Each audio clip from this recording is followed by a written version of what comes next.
President Biden and Vice President Kamala Harris will soon meet with the family members of George Floyd as the country marks 1 year since his murder.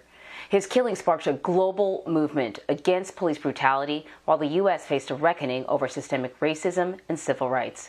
And this comes as Congress misses a crucial deadline today to pass significant police reform legislation. Earlier on CBSN AM, I spoke with Democratic Senator Cory Booker about his ongoing efforts and negotiations.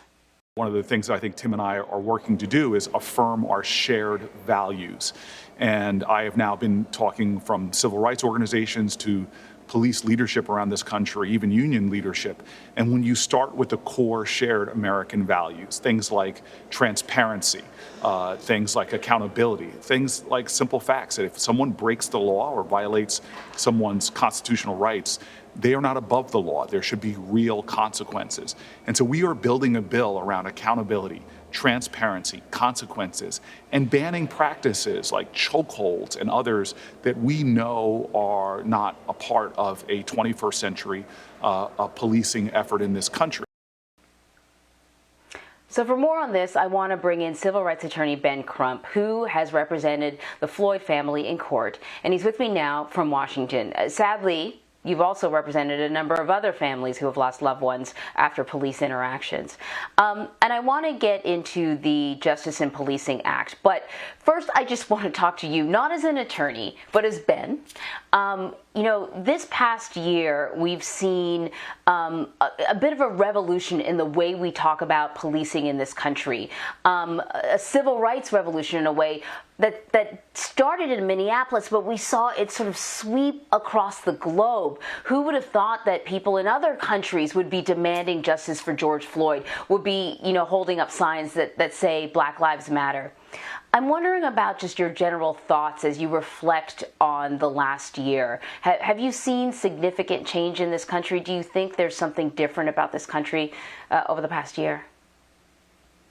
Well, Anne-Marie, thank you for always covering these matters because you do reflect not only as a civil rights attorney, but as a parent of Black children who are going to have to grow up and face this world where you have this systematic racism and discrimination that meets them every time they walk out the front door. And I think about George Floyd and how that video that has been watched more than any torture video by American police on an American citizen ever in history has galvanized people not only all across cities in America, but as you correctly stated, galvanized people all around the world saying, until we get justice for George Floyd, none of us can breathe. And so I think about the progress that we have made, and it has been significant, but there's so much more we have to do. You think about Dante Wright, who while we were at the Chauvin trial, 10 miles away, he gets killed. He's another unarmed Black man to add to this long, long list that continues to grow.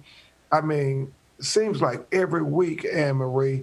And so that's why we have to get this Justice in Policing Act passed so we can hopefully prevent some of these unnecessary, unjustifiable, and unconstitutional killings of Black people so we won't be choked out anymore, so they won't keep shooting us in the back.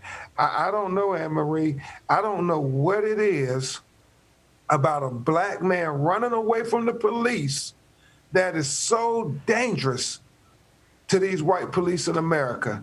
They don't shoot white men in the back, but it's almost like a cliche how they shoot Black men in the back. And I'm not talking about a long time ago. I'm talking about in 2020.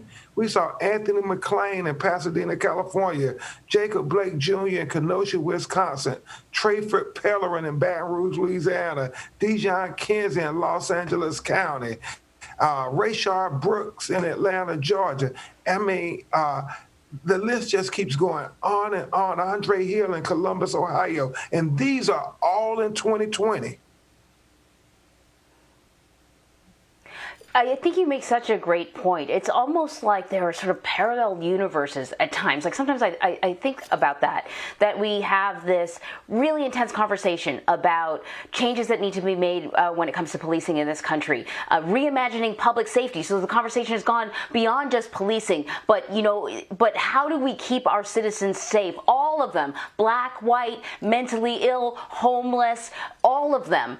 And then while this conversation, and it's a diverse conversation, all races are involved in this and are on the same page. And while this is happening, we're still covering these heartbreaking stories of black men and women being killed. In a year like this, Ben Crump, you're not supposed to acquire new clients. You're not supposed to, because there's supposed to be so much attention on policing that everyone is minding their P's and Q's, as they say. Does it feel like that to you sometimes, that there are sort of parallel paths happening in this country? And I wonder if those paths will ever cross? Well, certainly I do think there are two Americas when it comes to justice, one for Black America and one for white America.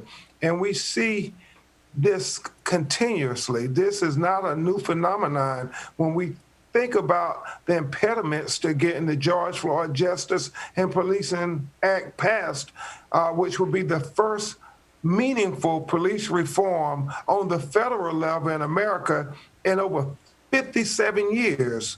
And so, Anne Marie, we always hear the obstacles or the opponents saying, well, blue lives matter. What about police lives and all this stuff? And, that seems very hypocritical to a lot of us who watched the white nationalists on January 6, 2021, attack the United States Capitol and attack police officers and kill police officers. But they're not saying blue lives matter there.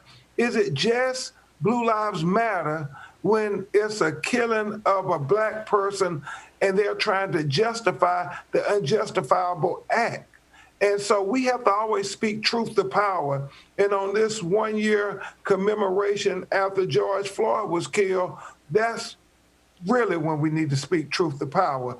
We need to pass this bill to give the respect that George Floyd's legacy deserves. I mean, I don't know if there will ever be a video that is that tragic.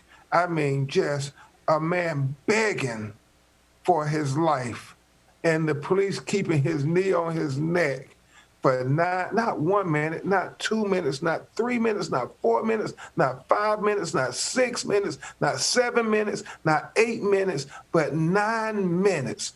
And the reason I do that, Anne Marie, is I want people to understand how evil this was. And so our white brothers and sisters, they can't fathom somebody doing this to another human being. But we as black people watch that video and we say, but by the grace of God, that could have been me. And that's never my white brothers and sisters, my white law partners. They can't even fathom somebody doing that to them. And so this is our moment. We cannot squander this moment to get meaningful police reform in America, because we can't go another 50 years. Well, speaking of the moment and speaking of speaking truth to power, today George Floyd's family, along with you, will be meeting with the president, President Biden. He has asked that this day be a deadline for the Justice and Policing Act, something that he could sign. It's not going to happen, and I don't know if how much the deadline really means. You want to get it done right. But what is the message that the Floyd family and you will be leaving with the president today?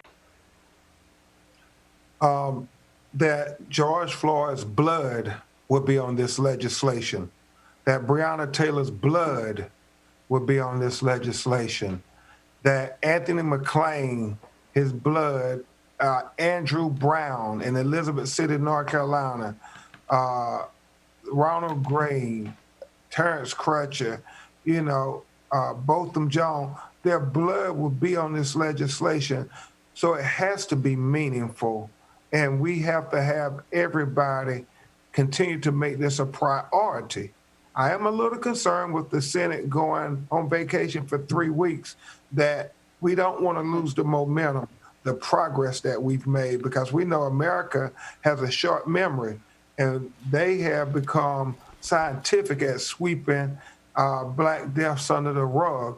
And so we have to make sure that we don't let the issue die.